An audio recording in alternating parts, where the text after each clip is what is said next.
Hey guys, thanks for tuning in to another video on ForgottenWeapons.com.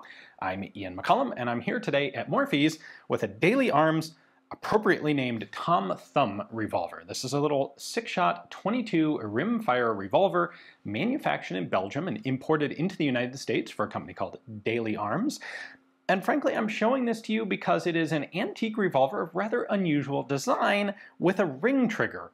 Sort of, but I'm not convinced it was actually supposed to work as a ring trigger. So let me show you up close. All right, now you should be able to actually see it.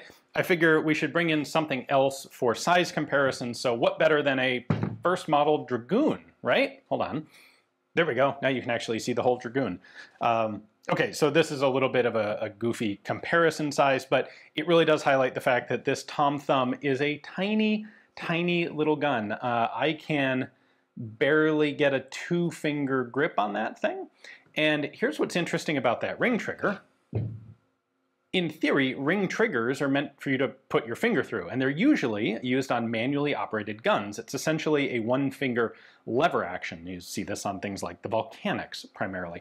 But this, I can't fit my finger through it. In fact, I can just barely fit my pinky finger through that, which is not of any practical utility at all. And even that's tight. Now, I know people 100 years ago, 150 years ago, were generally a bit smaller than we are today. But even so, that's a really tiny ring trigger. And interestingly, they have gone ahead and checkered the front surface of it right there, which makes me think that they're not really expecting people to put their finger through this. This is also not a manually operated gun, as you would expect from seeing the ring trigger. It's just a traditional double action revolver. So it's curious to me why they would do this. Now, to a certain extent, there is no answer to the why in firearms, especially the American commercial firearms market. You can sell at least a few of basically anything, no matter how ludicrous and dumb it might be. And there were lots of other guns that were this size. So here's a more appropriate comparison. This is a Colt New Line revolver, also rimfire. This one's 30 caliber rimfire instead of 22 rimfire, but this is basically the same size gun. It's got still just barely, it's a 2-finger grip, sort of mostly there.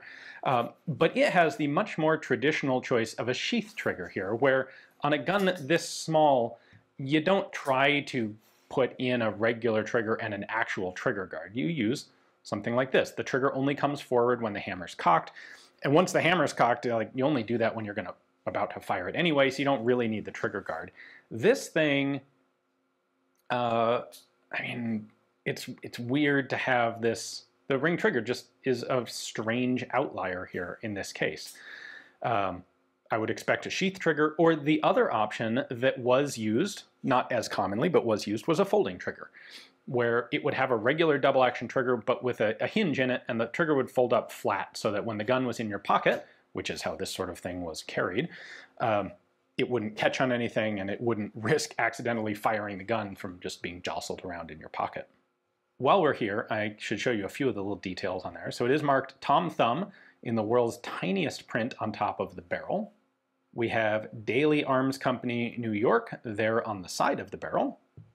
We have a crown over G on the side of the barrel there. That's a Belgian proof mark. And then on the cylinder here, we have another crown G and an ELG in an oval. That's a very distinctive Belgian proof mark. So this is definitely a Belgian-made gun.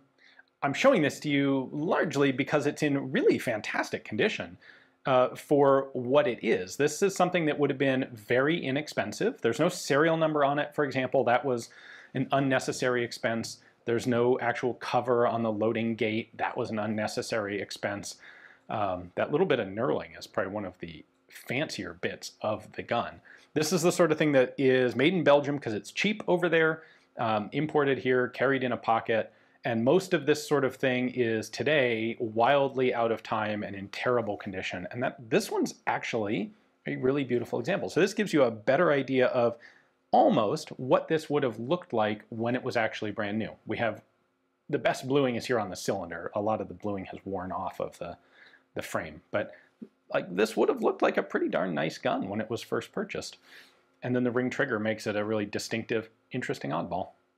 Forgotten Weapons features guns for a variety of reasons. Sometimes they have this fantastic historical provenance, sometimes a bizarre mechanical system, sometimes they're interesting new technology, sometimes they're just a bit weird, and that's where this one falls in. So thanks to Morphes for giving me access to this little tiny guy to film for you guys. Hopefully you found it interesting, something a little different today. Thanks for watching.